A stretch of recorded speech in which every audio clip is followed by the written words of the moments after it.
Alright, we're going with the fourth review for the NFL teams review. We're going with the Indianapolis Colts. We went 4-12. And really, after that Andrew Luck injury, they didn't really have anything to look forward to. And Andrew Luck has been a problem for them as he can't somehow stay on the field. He's supposed to be back before the regular season, then he was supposed to be back at the mid-season mark, then he was out for a year. So there's a lot of unpredictability. I'll get into Andrew Luck in a second, but the Indianapolis Colts are 4-12. It says they finished third in the AFC South. I have no clue why they have the third pick then, because Houston's the fourth pick. I don't know. 16.4 points per game. That's 30th in the NFL. I mean, we're getting better. Cleveland had 32nd with 14, and the Giants had about 15. So we're getting better points-wise. 31st in yards, 284.6, which was pretty bad. But I mean, with Frank Gore and Jacoby Brissett as your two main guys getting those yards, I'm not too surprised by them finishing that low in the yardage per game thing. Passing yards per game, 180. That's ranked 30th. And rushing yards, 103.8. That's 22nd. But, I mean, the Colts ran the ball a lot. And I think they ran the ball a lot. But that's it for the team stats. I'll get into some players in a minute. We're going to go for uncomfortable talk about Andrew Luck. That was a joke. So Andrew Luck, he just signed a major deal not that long ago, where he's going to be locked up in Indy for a while. Now, if I'm the Colts, I'm going into this offseason thinking, I don't think our team is going to be good enough to make the playoffs next year anyways. I say to trade Andrew Luck. Now, yeah, he's their franchise guy, but is he really your franchise guy when he's out all the time? Like, he missed this season, he missed a lot of last season. I mean, he's injured. He's injury prone. And with the Colts, with the third pick in the draft, I'm not getting him drafted yet, but Andrew Luck, I mean, there's going to be a team that wants him. There's going to be a sad team that wants an injury-prone quarterback who can never stay on the field. And I don't know. Will the Colts trade him? Probably not, but I'd like to see it happen. He's a really good quarterback when he's healthy. But then again, how often is he healthy? Passing statistics. Jacoby Brissett led the way. Once the Colts knew that Luck wouldn't be back for a while, they traded for Brissett, the Patriots' third-string quarterback at the time. And honestly, that's what I would have wanted to do also. Brissett had 3,098 yards. Jeez, 58.8 completion percentage. I think that's lower than Bortles by like 0.2. 13 picks, 7 interceptions. He got sacked 52 times, so that's more than our guy Kaiser, I think. His QB rating was an 81.7. And then Scott Tolzien had 2 picks. And I have no clue how many games. I think 1. Oh, my lord. Brissett, in my opinion, isn't a starting QB, but then again, that might be the worst offense other than the Browns. I mean, yeah, the Giants were in the middle of all that, but I say the Colts have the second worst offense. I mean, look at this. Brissett he got sacked 52 times. He threw 7 picks and 13 touchdowns this entire season. That's a dysfunctional offense. They need to get better in the offseason if they even want to be considered to be a decent team. Rushing statistics, oh my god. Frank Gore is way past his prime, and him being the starter for the Colts this season, and even last season, I mean, that just goes to show how bad of a running back core this is. And they didn't give Marlon Mack that many opportunities. He didn't even have 100 rushing attempts. Marlon Mack had 93 attempts, 358 yards. He's averaging 3.8 yards per attempt and 3 touchdowns. I would want to see more of Mack, but by the looks of this, I didn't watch that many Colts games, but by the looks of it, the offensive line didn't play very well. I mean, you have Muhort, you have Costanzo, you have Ryan Kelly, who was battling some injuries this season, but it's not a terrible offensive line, but it's not great. I don't know. If you had an impact player at running back or quarterback, then your offensive line would look a lot better. That's what I'll say about that. Frank Gore, I wouldn't be surprised if he retired this year. Or who knows, he's going to come back another year and start with the Colts again. We don't know. I mean, I'd actually sort of expect that. Frank Gore, 261 attempts, 961 yards. He almost broke the 1,000-yard mark. But look at this. He averaged 3.7 yards per attempt. Under 4 yards.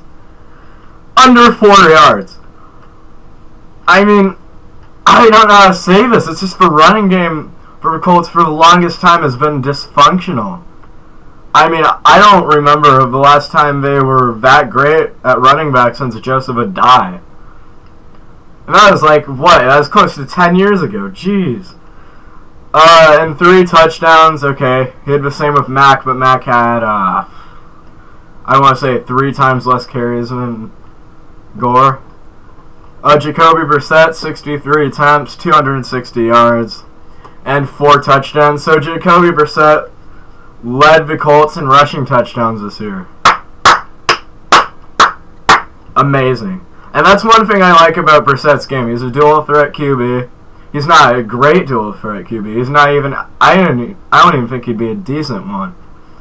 But I like that his versatility is there. Do I think he's going to be a starter? No. Do I think he's ever going to be a starter? Nah, I don't know. I think if he stayed in the Patriots system longer, he might have.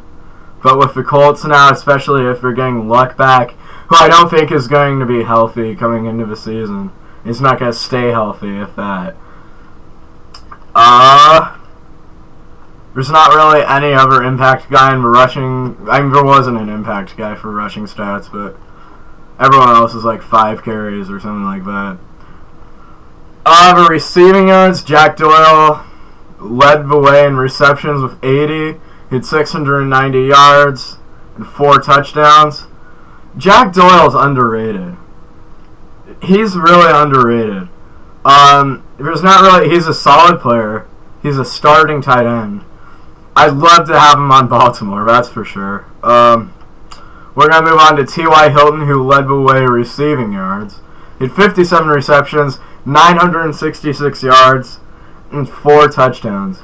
Now, the problem with T.Y. is he's talented, and he'll go off on you, but he's also very inconsistent. There's games where he'll have only 20 yards, or 1 catch, or 2 catches, and there's other games where he has like 10 catches and 200 yards and 3 touchdowns.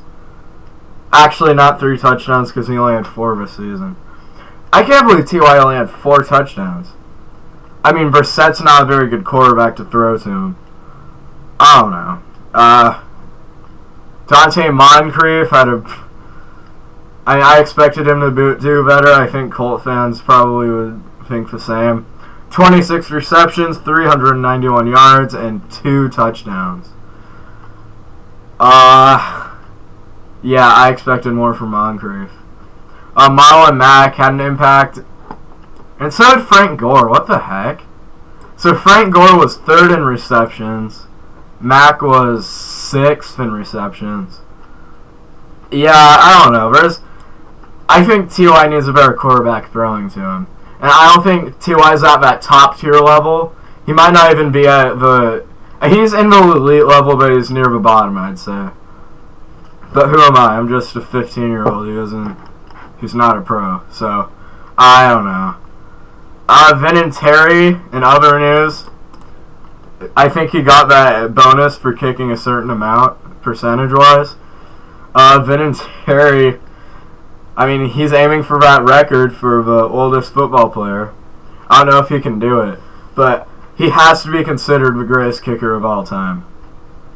And I will stand by that, and I'll argue to the death for that. The snow game this year, I thought that was totally badass when he kicked that field goal. Yeah, Vinatieri's an all-time great, and he should be a Hall of Famer for sure. Defense was a struggle for the Colts. I don't even know who Antonio Morrison is, but he led the way in tackles with 109. The only triple-digit tackles person for the Colts. 0 sacks, 0 fumbles. I have no clue who Antonio Morrison is. And the second guy on this list, I don't know who he is either. Matthias Farley, 98 combined tackles and 1 forced fumble. That's not too bad, but for the Colts to have that guy as their second best player really on defense. John Bostic, 97 combined tackles. They got him from the Patriots, I think. And he played for the Bears before that. 1 sack and 0 forced fumbles. Alright. I think the Colts' MVP this season has to be Jabal Sheard. He had 52 combined tackles, 5.5 sacks, and 2 forced fumbles. And Mingo, who's trying to live up to that rookie expectation, which I don't think he'll ever be at, but he can still be a solid starter in this league. He showed it this year. 47 tackles, 2 sacks, and a forced fumble. 3 forced fumbles. Jeez, I don't know who I'm looking at. Quincy Wilson had 22 tackles, 0 forced fumbles, 0 sacks. One thing I'll explain. And I'll explain Pagano in a minute, I guess. Vontae Davis got cut, which I thought was sort of strange when the Colts don't really have that much cornerback depth. Malik Hooker, 22 tackles, and that's about it. Let's go look at picks. Because apparently, on the NFL site, interception statistics are all the way at the bottom, and they don't show by the defensive stats. It's weird. Hooker had 3 interceptions, and Hooker didn't, I think he played about half the year. Hooker is going to be good for the Colts. He's going to be a cornerstone on defense. And if he didn't get hurt, he'd probably be the MVP this season for the Colts. But because he got hurt, I'd say Jabal Sheard was. Rashawn Melvin, 3 picks, and that's it. Matthias Farley had 2 interceptions also. And he actually did pretty good this year. I don't know who he is, actually. And then there's a bunch of guys. Quincy Wilson, 1 interception. Now we're going into Chuck Pagano. And he got cancer a few years ago. It's great that he bounced back from that. But there's a certain point where you just gotta let the guy go because he's not the fit. I'm gonna move this over because it looks off. Okay. It's just, he isn't the right fit. And as great, like, when he won the Super Bowl for Ravens, he had a great defense. And then he got a gig with the Colts and it didn't work out. The way he handled the Quincy Wilson thing, he should have started Quincy Wilson. I don't think Pagano really knew what he was doing. He didn't really have a team around him to build around, like, to coach. He didn't have a winning football team. And when your star quarterback, your franchise player, your best player on the team, arguably, like, behind Vinatieri or Sheard or Hooker, I mean, when you don't have that franchise QB playing, it's going to be rough. But there's just so much mediocrity or low-level football playing in the Pagano era. It was the right move to let him go. Going into the draft, they had the 3rd overall pick. I'm assuming the Browns take Saquon Barkley. I think the Browns should take Saquon Barkley. Second, I have the Giants taking Rosen or Darnold. I really don't know. I think Allen's the best quarterback in this draft, but I feel like the Giants would take Rosen or Donald. So that leaves it up to the Colts. A lot of people say Bradley Chubb's their guy, and I agree. If they had Bradley Chubb to the Colts pass rush, and Jonathan Hankins, I forgot to mention him. But when you add him with Jonathan Hankins, Jabal Sheard, and Barkevious Mingo, that's going to be a pretty nice pass rush. And the fact that, I mean, they need some cornerback help. I think their safeties are fine. But if you get another corner maybe in free agency, and you draft Chubb, who's an elite pass rusher, the Colts are going to have a good defense. But really what the Colts need to focus on, I'd say, is running back. And if you're going to trade Luck, you're going to have to find a quarterback because Brissett's not the answer. And a receiver because other than Moncrief, oh my god. Other than T.Y. Hilton, there's not really another receiver. And Jack Doyle, yes, but he's a tight end. Next episode, I'm talking about the Houston Texans, the team that should have done a lot better until their star QB got hurt and their star pass rusher got hurt. You guys should trade Luck, Indy, before his value just goes down and he just keeps getting hurt and hurt and hurt. And it's just killing your organization. It's already pretty dead, but that's it for now. I'll see you next episode. Gay Report signing off.